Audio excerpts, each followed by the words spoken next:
నా భార్య ఇచ్చిన సలహాతో ధైర్యంతో నా ఫోటో స్టూడియోను కుదవపెట్టి 30,000 రూపాయలతో క్రోనో మెగాఫోన్ కొన్నాను.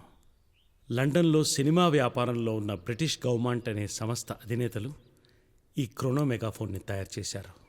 బకింగ్హామ్ రాజభవనంలో 5వ జార్జ్ ప్రభు, మేరీ రాణిల సమక్షంలో వారు ఈ సాధనంతో తొలి ప్రదర్శన ఇచ్చారు. మద్రాసులోని జాన్ డికిన్సన్ అండ్ కంపెనీ వారిని కలుసుకుని క్రోనో మెగాఫోన్ కోసం ఆర్డర్ పెట్టాను. వాళ్ళు గోమాంట్ అండ్ కంపెనీ నుంచి 1908లో క్రోనో మెగాఫోన్ని తెప్పించి ఇచ్చారు. భారతదేశంలో అంతకుముందు ఎప్పుడూ కనీ విని ఎరుగని సినిమా యంత్రం అది. ఆ యంత్రాన్ని తెప్పించి పని చేయించి చూసేదాకా నేను ఎన్ని నిద్రలేని రాత్రులు గడిపానో నాకే తెలుసు. క్రోనో మెగాఫోన్తో మద్రాసులోని విక్టోరియా పబ్లిక్ హాల్లో మొదటి ప్రదర్శన ఏర్పాటు చేశాను. బంగారు, త్వరగా రా, టైం అయిపోతుంది. ఏమండి కొంచెం ఆగండి.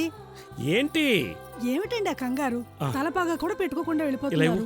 నేను పెడతాను, ఉండండి. విక్టోరియా హాల్కి పెద్ద పెద్ద వాళ్ళు వస్తారు, మనం ఆలస్యం కాకూడదు. పద పద. కంగారు పడకండి, అంతా బాగానే జరుగుతుంది. పదండి. కంగారులో బూట్లేసి కూడా మర్చిపోకండి. అలాగే. ఏంట్రా? ఎక్కడికి వెళ్తున్నారు? మొన్న క్రోనో మెగాఫోన్ కొన్నాం కదా, విక్టోరియా పబ్లిక్ హాల్లో ఫస్ట్ షో.